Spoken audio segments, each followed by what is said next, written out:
With the mayor of New York City who campaigned on the promise of free buses, there's a bit of a tension in the transit world on the topic of free transit. And opinion is, well, divided on this subject.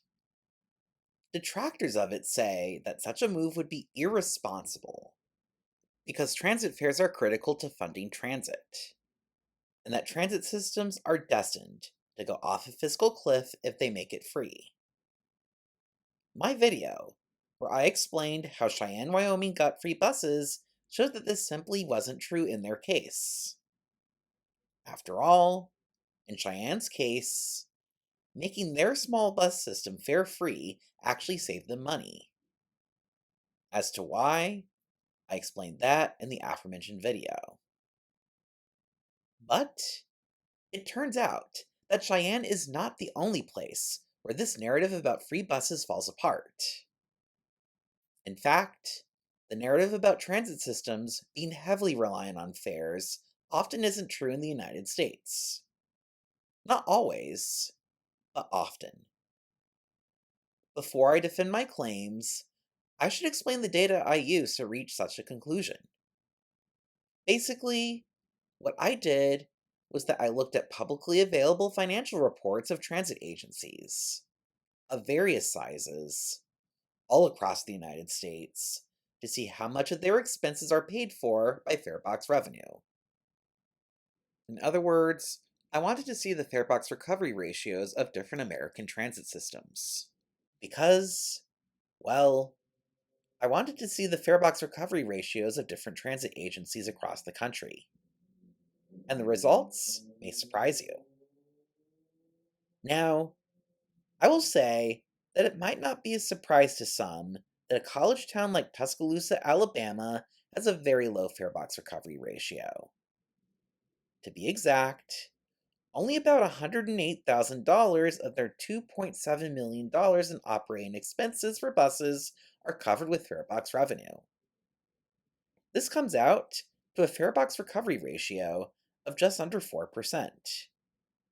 People with a valid ID for the University of Alabama in Tuscaloosa can get to ride one of the lines, the University Shuttle, for free. Running such a service takes a lot of expense, but the transit agency gets very little revenue for running it. As such, it's no big surprise that the farebox recovery ratio is so low in that city. But it's not just college towns where the farebox recovery ratio is low. Rochester, New York, was projected to earn $19.4 million from fares of various kinds in 2024 to 25, compared to over $131 million in expenses. That comes out to a farebox recovery ratio of about 15%. Given that I consider Rochester a mid-sized city with a mid-sized transit system, I started to become curious as to whether I would find even larger cities that don't rely that much on fare revenues in order to cover operating expenses. And I did find them.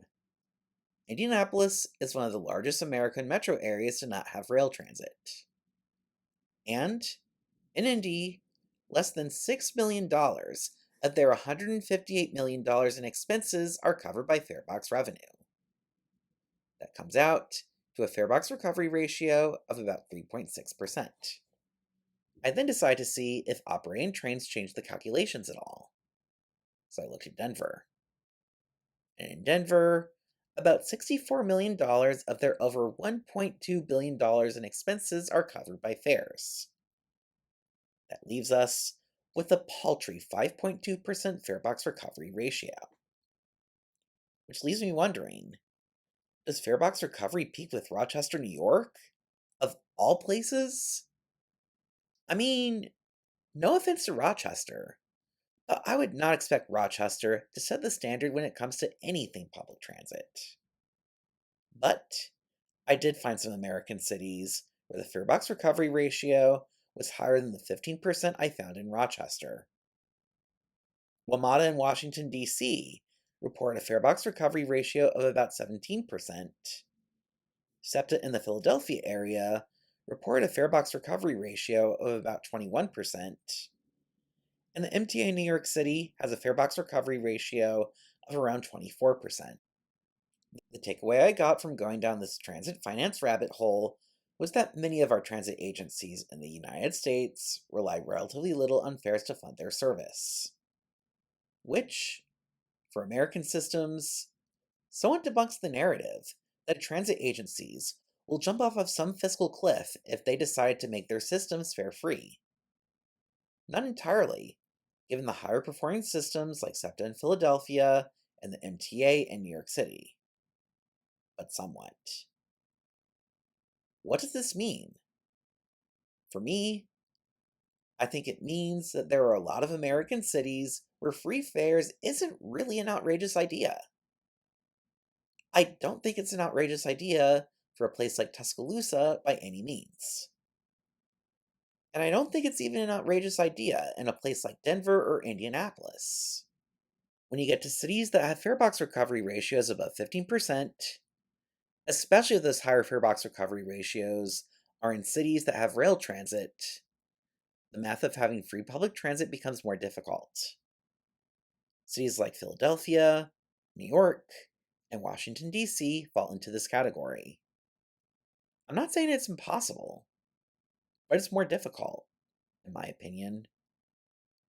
Though, in those situations, even if you're not willing to do free public transit, I would still recommend expanding discounted or free public transit for those in need.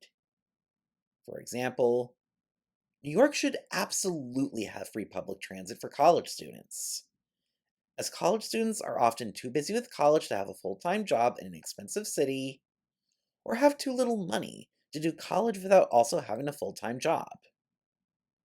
But anyway, now that I've talked about how possible free public transit might be in different American cities, there is one thing I should say before ending this video. The one thing I should note is that this video is only relevant to the transit situation in the United States, but not necessarily other parts of the world. In at least some other parts of the world, a much larger portion of transit expenses are covered by farebox revenue. For example, the farebox recovery ratio in Vancouver seems to be close to 40%, and is over 53% in London. With farebox recovery ratios like those, making the transit free could be extremely financially risky. And I'm saying this as someone who is generally a proponent of free public transit. If you have any thoughts on this topic, make sure to leave a comment in the comment section below. Make sure to also leave a like and subscribe to my channel for more content on managing better mass transit in the United States. Thank you, and have a good day.